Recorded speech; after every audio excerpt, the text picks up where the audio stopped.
Hi guys, today I want to introduce Makita PJ7000 joint cutter.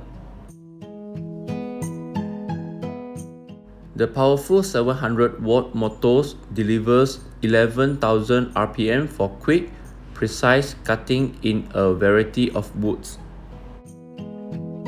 The cast aluminium pivot fence with 3 position stops at 0 degree, 45 degree and 90 degree. The blade diameter is 4 inch, which means 100 mm. The size is 302 mm times 139 mm times 145 mm. The net weight is 2.8 kg and the power supply cord is 2.5 meter. The standard equipment you'll get in the box is cutter blade, angle guide, dust bag, set plate and lock nut wrench.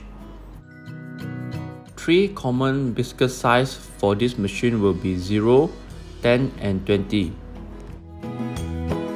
This machine is excellent for woodworking of items from wood and includes cabinet making, wood carving, joinery and etc.